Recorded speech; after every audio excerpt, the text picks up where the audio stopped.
La lumière est douce, presque irréelle, comme si le temps lui-même hésitait à entrer dans la pièce. À 59 ans, elle apparaît enfin sous un jour différent, non pas celui de l'icône que le cinéma français a façonné pendant des décennies, mais celui d'une femme que les années ont lentement déshabillée des masques publics. Pendant longtemps, son nom a circulé entre admiration, fantasme et silence soigneusement entretenu. Une femme insaisissable, souvent admirée de loin, rarement comprise de près.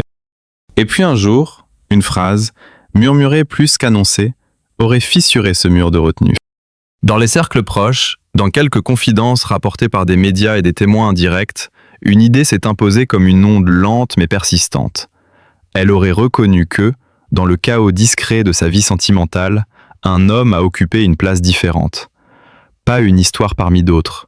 Pas une passion passagère comme on en prête souvent aux figures publiques. Mais quelque chose de plus profond, de plus stable, presque inattendu dans une existence marquée par la lumière, les plateaux, les regards et les silences imposés. Rien n'a été dit de manière frontale. Rien n'a été livré comme une confession spectaculaire. Et pourtant, dans cette manière très particulière qu'ont certaines personnalités de laisser filtrer des vérités par fragments, une image s'est dessinée. Celle d'une femme qui, avec le temps, ne cherche plus à convaincre ni à protéger une façade, mais à comprendre ce qui, dans son propre parcours émotionnel, a réellement compté. On raconte qu'elle aurait parlé d'un amour tardif, ou peut-être simplement mieux compris avec les années. Un amour qui n'a pas nécessairement triomphé de tout, mais qui aurait résisté à quelque chose de plus redoutable que les obstacles extérieurs, le temps lui-même et ses détours. Dans cette version des faits, ce n'est pas la passion qui impressionne, mais la persistance du souvenir. Comme si certaines présences ne disparaissent jamais totalement, même lorsque la vie a continué ailleurs. Ce qui trouble dans cette narration qui circule sans jamais se fixer complètement, c'est justement son absence de certitude. Rien n'est totalement confirmé, et pourtant tout semble crédible dans l'imaginaire collectif. Sophie Marceau a toujours appartenu à cette catégorie rare de figures publiques dont la vie privée devient une projection collective.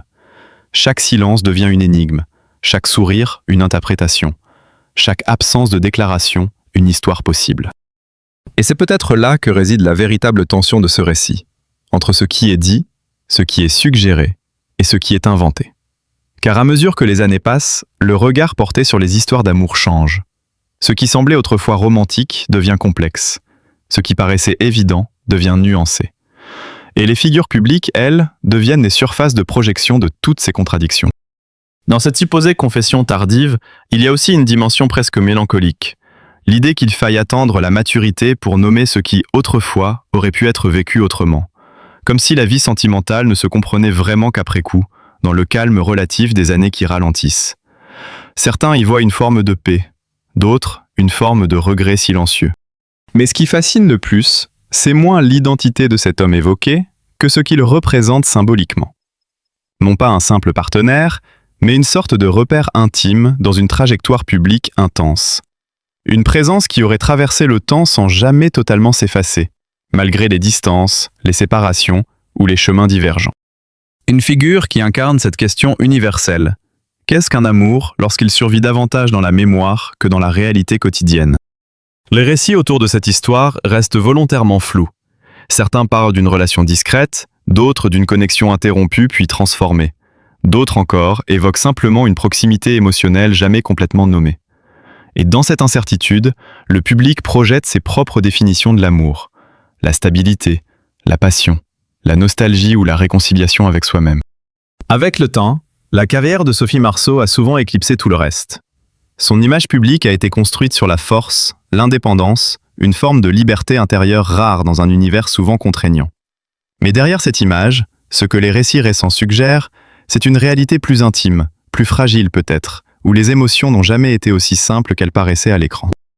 Et si cette supposée révélation tardive n'était pas une déclaration au monde, mais plutôt une réconciliation personnelle, une manière de redonner une place à ce qui a compté sans forcément avoir été pleinement vécu ou reconnu à son époque. Une façon de relire son propre passé, non pas comme une succession de choix définitifs, mais comme un tissu d'émotions parfois inachevées. Dans cette perspective, la notion de l'amour de sa vie perd son caractère absolu.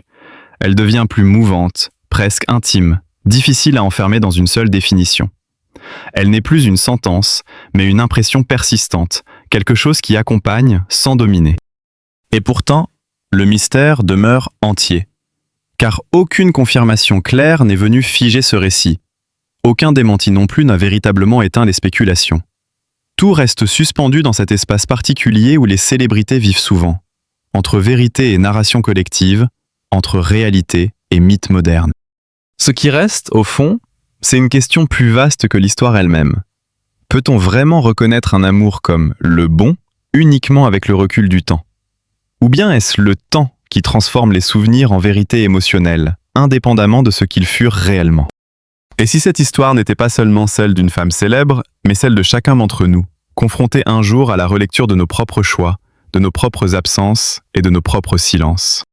Alors, face à ce récit fragmenté, une interrogation persiste, presque dérangeante dans sa simplicité.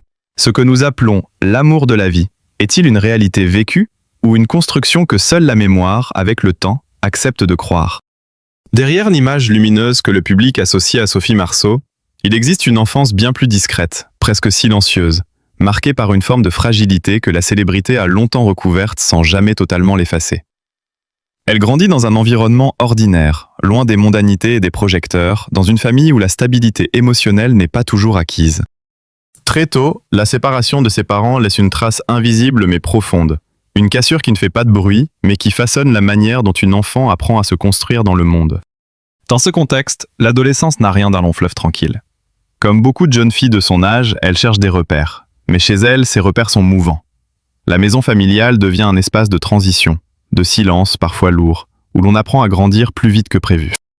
Cette précocité émotionnelle, souvent invisible aux yeux des autres, forge chez elle une forme d'indépendance intérieure qui deviendra plus tard sa marque de fabrique, mais qui à l'époque ressemble surtout à une nécessité. C'est dans ce moment de fragilité que le destin intervient avec une brutalité inattendue. Très jeune, elle est propulsée dans un univers totalement étranger à celui de son quotidien, le cinéma. Ce passage soudain du monde ordinaire à l'exposition publique agit comme un choc. Alors que d'autres adolescents apprennent encore à se définir, elle doit déjà apprendre à exister sous le regard des autres. La notoriété précoce ne laisse que peu de place à l'erreur, encore moins à l'anonymat. Et cette absence de protection naturelle laisse des traces durables dans sa manière d'appréhender les relations humaines. Ce qui frappe dans ce parcours, c'est le contraste permanent entre l'image projetée et la réalité intérieure. Très tôt, elle comprend que l'on attend d'elle une certaine forme de maîtrise, de sourire, de contrôle. Mais derrière cette façade imposée par l'industrie du cinéma, il y a une jeune femme qui apprend encore à comprendre ses propres émotions. Cette dualité crée une tension silencieuse, celle d'exister à la fois comme personnage public et comme individu en construction. Dans sa vie personnelle, cette tension se traduit par une prudence constante. Les relations, les amitiés, les attachements ne sont jamais simples. La méfiance envers l'excès de visibilité devient une seconde nature. Non pas par froideur, mais par instinct de protection. Lorsqu'on a grandi dans un monde où tout peut basculer rapidement, apprendre à contrôler ce que l'on donne de soi devient une forme de survie. Au fil de décennies, sa carrière au cinéma, à la télévision et parfois même derrière la caméra lui a permis d'accumuler une stabilité financière évidente, mais toujours enveloppée de discrétion. Contrairement à d'autres figures de cinéma, elle n'a jamais affiché de train de vie spectaculaire, préférant un équilibre où la simplicité semble primer sur la démonstration. Ce qui est souvent évoqué, dans les cercles médiatiques, c'est moins une richesse ostentatoire qu'un patrimoine discret, construit progressivement à travers des choix professionnels constants et une gestion prudente de sa carrière. On lui prête des résidences à taille humaine, situées loin de l'agitation permanente des grandes capitales médiatiques. Des lieux choisis davantage pour le calme et l'intimité que pour le prestige social. Rien de clinquant, rien d'excessif, mais une recherche de refuge, presque une nécessité pour quelqu'un ayant passé sa vie sous le regard du public. Sur le plan familial, Sophie Marceau incarne aussi une autre forme de richesse, plus intime et moins visible. Elle est mère de 2 enfants, nés de relations différentes, et cette maternité a souvent été décrite comme l'un des piliers silencieux de sa vie. Son fils Vincent et sa fille Juliette ont grandi à l'écart du tumulte médiatique, dans une volonté claire de protection. Cette distance avec la sphère publique n'est pas un hasard, mais un choix réfléchi, presque instinctif, pour préserver une normalité que sa propre enfance et sa carrière n'ont jamais totalement permise. Cette notion de famille chez elle ne se limite pas à une structure classique exposée au regard. Elle se construit davantage dans la discrétion, dans les liens maintenus loin des projecteurs, dans une forme de pudeur affective qui contraste fortement avec la curiosité constante du public. Les rares apparitions familiales ou confidences à ce sujet révèlent toujours la même ligne directrice. Protéger avant de montrer, préserver avant d'exposer.